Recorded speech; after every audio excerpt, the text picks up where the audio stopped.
Hi there, welcome to the Traveling Toques. If you're new to our channel, we are two friends that like traveling around and showing our experiences and anything else that we might learn that we think might be helpful.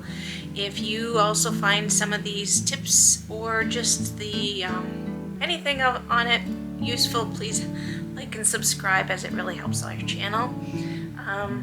This is Izzy, and she's in some of our excursions as well, but not all of them. And so for today, we're showing you the yurt. We're going to show you inside, we're going to show you outside, and the layout at Cyprus Lake, and how close the yurts are together, and some of the things that we wish we would have known or brought.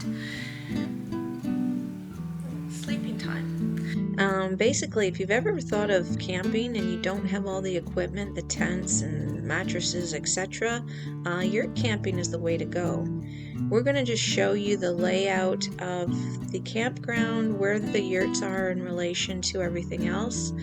So basically, when you arrive at this park, each dedicated parking spot aligns with the yurt that you're in. So if you're in yurt number 1, which is wheelchair accessible, then you park in that spot.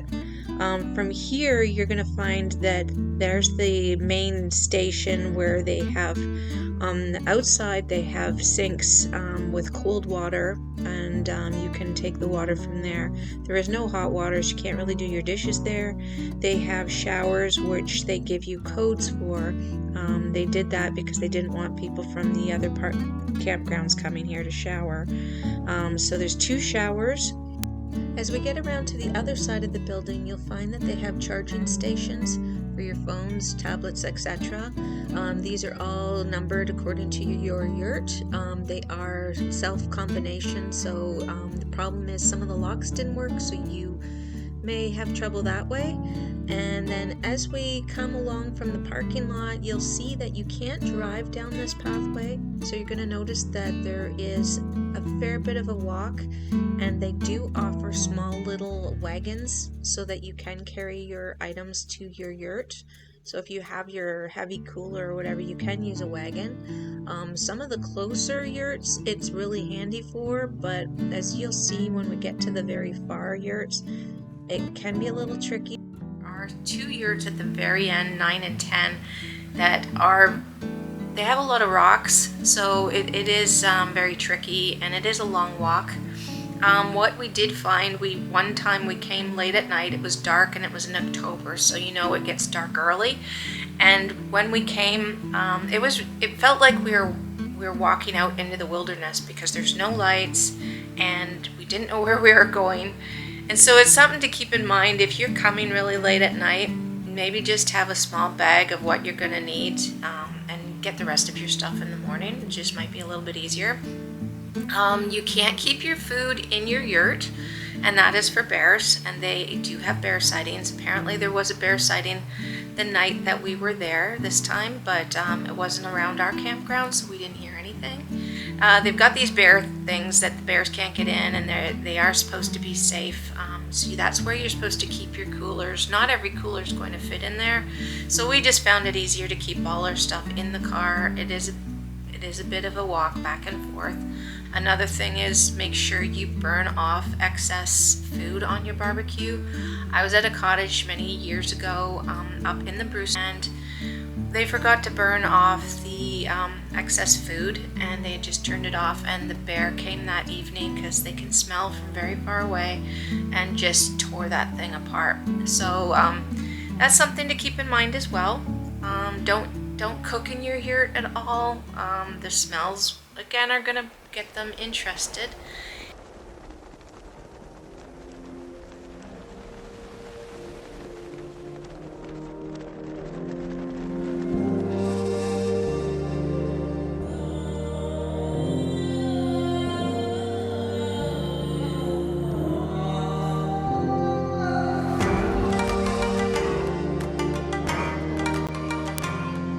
As we come down to the beach area, here you'll see a great spot in the summertime where a lot of people swim and play with their rafts. You would want water shoes here because it is a little bit rocky out there. If you have a kayak or canoe, you're welcome to bring them into the lake here. They do not allow motorized boats, so that's something to keep in mind. They are currently not renting kayaks, but by the time you watch this, they may have kayak rental as well. Some suggestions and things to not forget, especially if you're not a camper: a lighter, an axe or a hatchet, because they sell large pieces of wood. A lantern. Flashlights are great, but they're really not effective when you're hanging out in the yurt at night, especially in the months that it's dark early, so a lantern would be really handy. And we've added a link here for a great solar lantern if you're interested. Also some kind of paper to help your fire if you're not going to buy the fire starter that they sell. And then the typical things like your eating utensils, your cooking gear, your pots and pans. And if you do bring cans, don't forget the can opener. Your bedding, your pillows, your barbecue utensils, paper towels, a water jug. You do have to do your dishes at your site, so you also want to have something that you can wash your dishes in. Some indoor shoes to keep the yurt clean would be handy. Bring your food, and another thing, they don't allow candles inside, and I did find that it's really nice to have one of the battery operated candles. And if you do have children, that's kind of a nice little night light for them. As we're back at our yurt, you'll see what's included. There's a wood stove on the outside here, and they also have 2 Muskoka chairs and footrests, and then you have a dining table and chairs sitting there. You have a barbecue. They do have a barbecue scrubber. They have a food station prep area and some cabinets, but that is not where you put, like I mentioned before, that's not where you put your cooler. Inside those doors, they're actually full doors, and you do have screens and some privacy blinds as well. So you do get a breeze in there. On the inside, they also have a skylight, which you can actually, on the one bed, you can look out and see the stars at night if it's a clear night. They also allow for venting. There's a stick that you can turn to open the dome up at the top. The walls are very thin, as you'll see, and you can hear outside, so you can actually hear the loons in the evening. Inside, you'll see there's a bunk bed, and it's a double on the bottom, a single on the top. They have the wood stove here and the tools. You do need to get your own wood. They also have a Murphy bed, which pulls down, so if you don't need that, I found that the bottom bunk bed was actually softer than the Murphy bed, so that was enjoyable. The wood stove, the wood that you buy here is very green, so you will need kindling or something along that line. We buy fire starters because we find that the wood is so wet that it's really hard to start. And that's why we basically put the wood on top only when we're here, just to try and dry it out a little bit, but I would never leave it there when you're not attending it. As you can see here, the wood is really having a hard time and it's smoking a lot. It's because it's green. So they do suggest that you bring an axe, and I would say for sure to do this. It's so important because you need kindling in order to start these fires. So some things to know. Yurt reservations usually are at the beginning of the year, like in January. So check out Parks Canada to get the date because they do reserve very quickly. I'm just going to show you here a list of the reservations that are available at the moment, and I'm guessing these 3 days are probably because somebody canceled. There is a minimum 2-night reservation, and the cost currently that we had paid this year was $267.50 for 2 nights, and that includes tax.